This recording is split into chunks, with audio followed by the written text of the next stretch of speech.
Just how much will John Bolton's book deal make? Because it was leaked at this precise moment. And President Trump became the first president to speak at a March for Life rally. That and more. I'm Randall Terry. This is Voice of Resistance.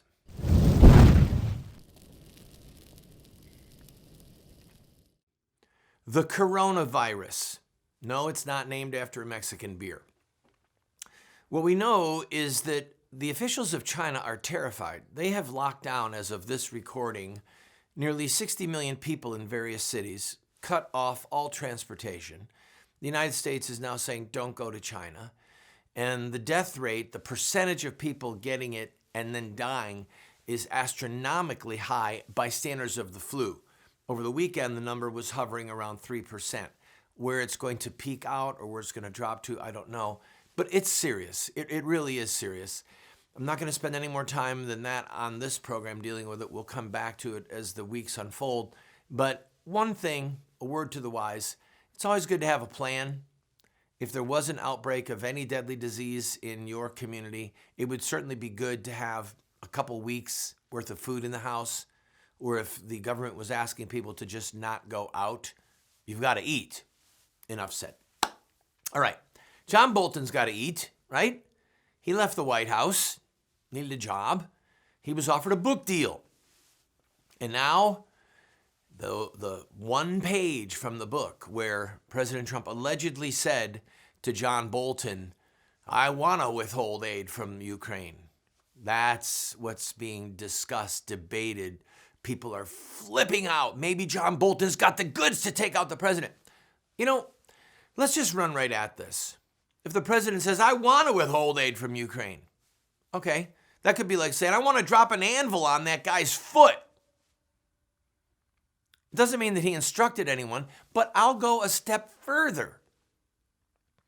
If the president had reason to believe that the Ukrainians were involved in the fake Russian dossier, all right, the one that opened up the whole Russian collusion thing, it appears that the Ukrainian government was in fact involved. The Ukrainian government sent messages to players, political players here in America saying, hey, we've got information. Then the president would be an idiot to not want to get information. And if Vice President Biden and his son Hunter were involved in any type of quid pro quo, and if they were illegally, either of them were illegally making money, the president would be derelict in his duty if he did not ask for an investigation. If he said, hey, yeah, we're just going to give you, $300 billion. I know that you guys have corruption everywhere and you're not investigating crimes that are going on and you were involved in a dossier that tried to take down my presidency, but here's $300 billion. He'd have to be insane and derelict. So I don't know how this is going to play out with John Bolton, but I want you to think about the Supreme Court picks and the playbook that the Democrats have. If John Bolton really had something, he could have stepped up in front of a microphone. He could have stood next to Adam Schiff and said, I've got information. It breaks my heart, but I've got information that the president did, in fact, order me to not give Ukraine the money unless they open a criminal investigation against Hunter and Joseph Biden. He could have done that. He didn't. This is about the book, people. Make no mistake about it. And some of the players with this book deal and pulling the strings behind the scenes and leaking things to the press at the right moment, these are the same people that have done these types of political shenanigans in the past. This is a playbook. All right, I've got to take a break. When we come back, I'm going to play for you excerpts of President Trump's speech at the March for Life. I'm going to offer my criticism of the speech and tell you what it means and what it doesn't mean. I think you're going to be encouraged. Don't go away.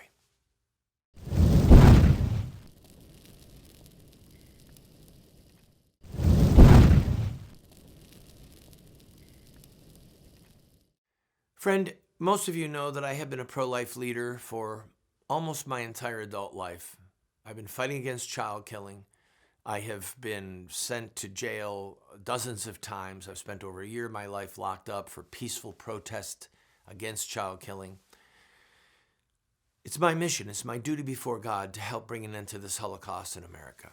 And I can tell you, as a pro-life leader, that having the President of the United States present at the March for Life was a huge event, a huge shot in the arm to the movement.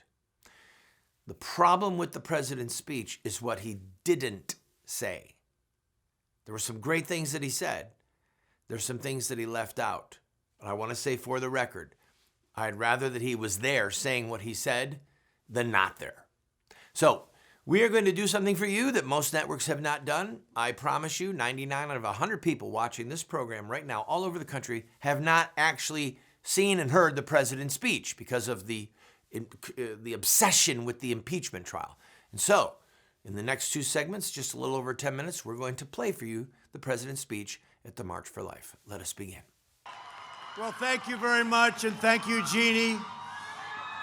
It is my profound honor to be the first president in history to attend the March for Life.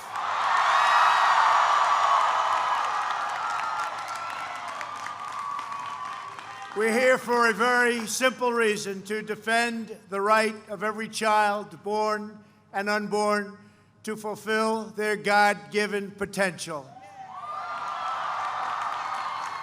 For 47 years, Americans of all backgrounds have traveled from across the country to stand for life.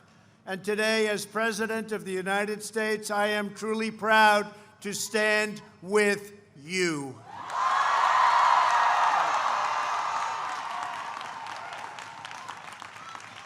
I want to welcome tens of thousands. This is a tremendous turnout.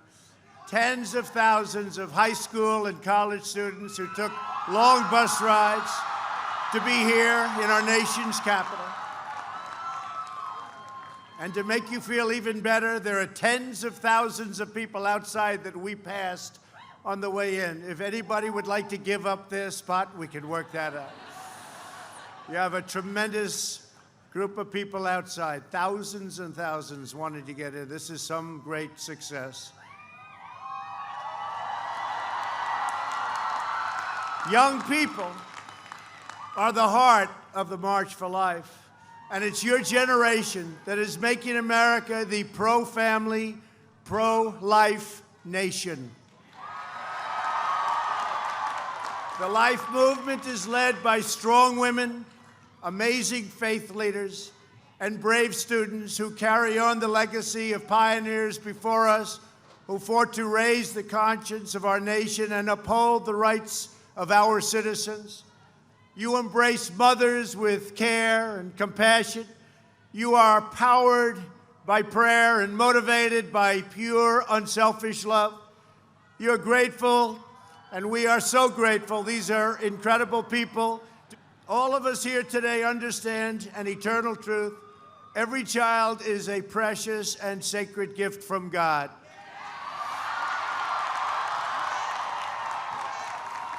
Together, we must protect, cherish, and defend the dignity and the sanctity of every human life.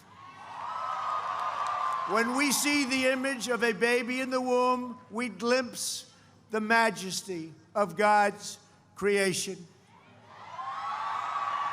When we hold a newborn in our arms, we know the endless love that each child brings to a family.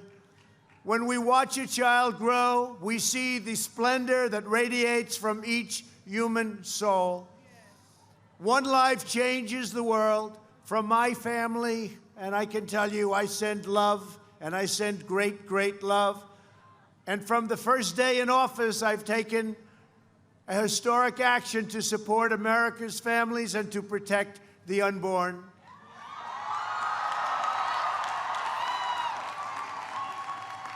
And during my first week in office, I reinstated and expanded the Mexico City policy, and we issued a landmark pro-life rule to govern the use of Title X taxpayer funding.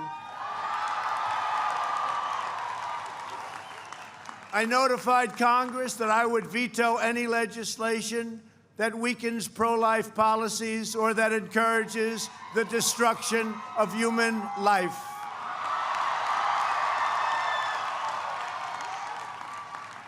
At the United Nations, I made clear that global bureaucrats have no business attacking the sovereignty of nations that protect innocent life. Unborn children have never had a stronger defender in the White House. And as the Bible tells us, each person is wonderfully made. We have taken decisive action to protect the religious liberty. So important, religious liberty has been under attack all over the world and, frankly, very strongly attacked in our nation. You see it better than anyone, but we are stopping it, and we're taking care of doctors, nurses, teachers, and groups like the Little Sisters of the Poor. We are preserving faith-based adoption, and to uphold our founding documents, we have confirmed 187 federal judges who apply the Constitution as written, including 2 phenomenal Supreme Court justices, Neil Gorsuch and Brett Kavanaugh. We are protecting pro-life students' right to free speech on college campuses. And if universities want federal taxpayer dollars, then they must uphold your First Amendment right to speak your mind. And if they don't, they pay a very big financial penalty, which they will not be willing to pay. All right, I've got to take a break. But one thing that stuck out to me, a lot of things stuck out, going after the United Nations, that's kind of a right-wing boogeyman. The president didn't write this speech. One of his speechwriters did. And it's nice to say, hey, the United Nations can't pick on nations that are pro-life. We're not a pro-life nation. So they're not picking on a pro-life nation. We have killed, under the color of law, 60+ million innocent babies. And we don't even know how many millions are dead from chemicals that masquerade as birth control, okay? So that to me was a boogeyman. But the next part, I'm gonna take a quick break and then we'll come back and play the rest of the president's speech and make a couple more comments. I'm so glad he was there because it could be a part of spelling the end of Roe versus Wade. Don't go away.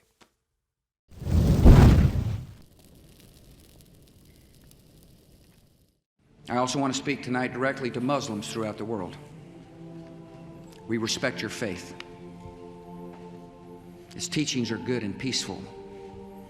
And those who commit evil in the name of Allah blaspheme the name of Allah. We have reaffirmed again and again that the United States is not and never will be at war with Islam. Islam teaches peace. Islam is a religion of peace. They are not Muslims. They are monsters. We've been told that Muslim terrorists have hijacked the peaceful religion of Islam. But Islamic art and literature tell a very different story. To know the truth, we only have to study the narrative of the founder of Islam, Muhammad, in his own words.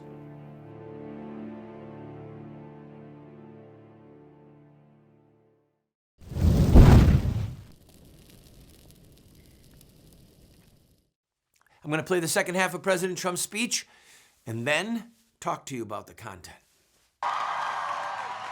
Sadly, the far left is actively working to erase our God-given rights, shut down faith-based charities, ban religious believers from the public square, and silence Americans who believe in the sanctity of life.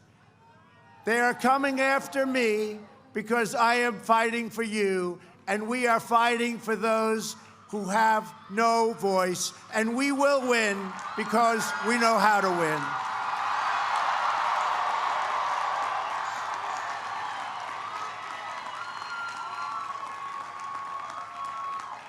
We all know how to win.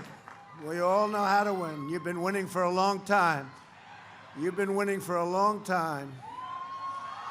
Together, we are the voice for the voiceless.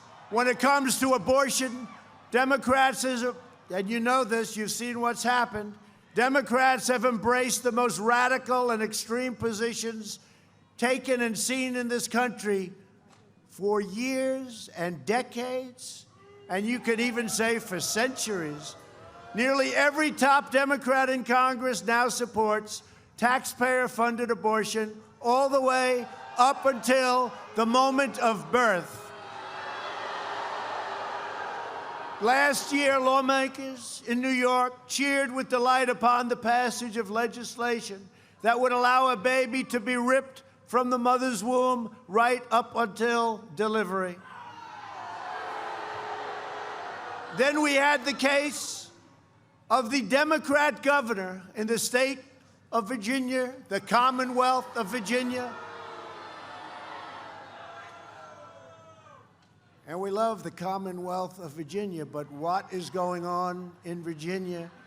What is going on? The governor stated that he would execute a baby after birth. You remember that. Senate Democrats even blocked legislation that would give medical care to babies who survive attempted abortions.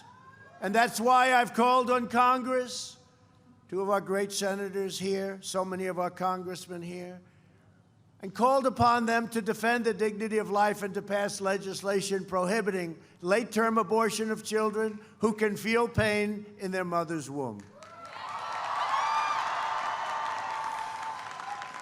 This year, the March for Life is celebrating the 100th anniversary of the 19th Amendment, which forever enshrined women's rights to vote in the United States and given by the United States Constitution. Such a big event. Today, millions of extraordinary women across America are using the power of their votes to fight for the right and all of their rights as given in the Declaration of Independence. It's the right to life. To all the women here today, your devotion and your leadership uplifts our entire nation, and we thank you for that. The tens of thousands of Americans gathered today not only stand for life, it's really here that they stand for it so proudly together, and I want to thank everybody for that. You stand for life each and every day. You provide housing, education, jobs, and medical care to the women that you serve. You find loving families for children in need of a forever home. You host baby showers for expecting moms. You just make it your life's mission to help spread God's grace. And to all of the moms here today, we celebrate you and we declare that mothers are heroes. That's true. Your strength, devotion, and drive is what powers our nation. And because of you, our country has been blessed with amazing souls who have changed the course of human history. We cannot know what our citizens, yet unborn, will achieve, the dreams they will imagine, the masterpieces they will create, the discoveries they will make. But we know this: every life brings love into this world. Every child brings joy to a family. Every person is worth protecting. And above all, we know that every human soul is divine and every human life, born and unborn, is made in the holy image of Almighty God.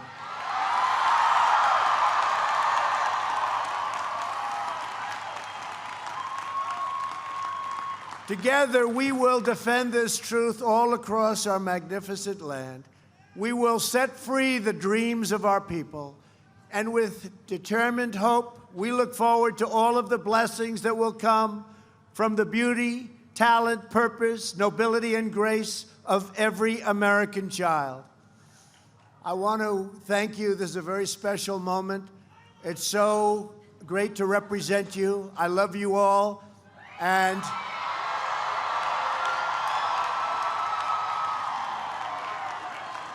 I say with true passion, thank you, God bless you, and God bless America. Thank you all. Thank you. All right, let's look at some of the positives. He talked about children being made in the image of God. True. Quoted from the Psalm that we're fearfully and wonderfully made. He talked about ripping babies from the womb. He talked about the Democrats supporting child killing, tax-funded child killing, up until the day of birth. But he never said we're going to make it a crime to kill a baby. He said all babies deserve to be protected, but protected by what? Protected by law. That's what this is all about, people. Protected by law. So, as I mentioned earlier on, it's about the things that he didn't say. He did point out the fact that he's appointed 2 judges to the Supreme Court. Why is that important? Because the mission, the goal, includes overturning Roe versus Wade, the Supreme Court decision that legalized, I say in quotes, legalized the murder of unborn babies.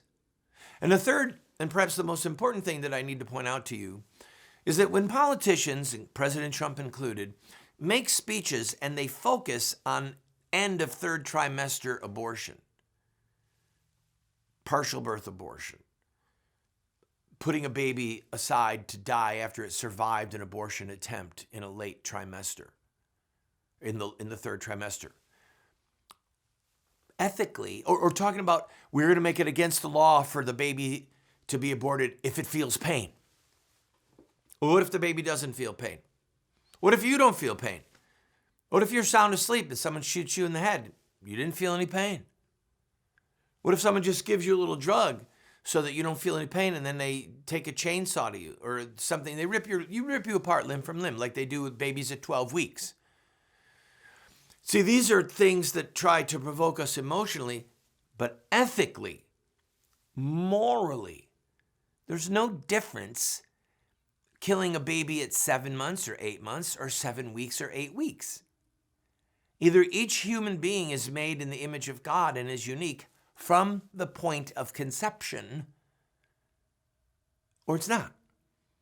And from the moment of conception, all you needed was time, nutrition, and protection. That's it. That's all any of us need. Time, nutrition, and protection. So the mission of the movement is to make it a criminal act to kill a human being from conception until birth. That's it. That's what the president didn't say. It was implied somewhat. He didn't say it. All right, I've got to take a quick break. I will come back and tell you why I am a fan of President Trump and why I'm going to defend him fiercely. Please don't go away.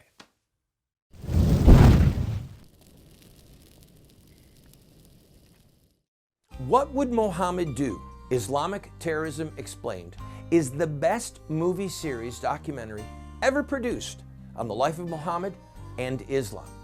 How do I know? Because it's what critics are saying. John Moore, radio host and author, said, "I learned more from What Would Mohammed Do about Islam and Islamic terrorism than I've learned from everything I ever read and watched in my entire life." Friends, this is what the experts are saying. No one has ever done what we've done. I encourage you to get 1, 2, 4 copies. Call 304-289-3700 or order it at the address or the website that you see on the screen.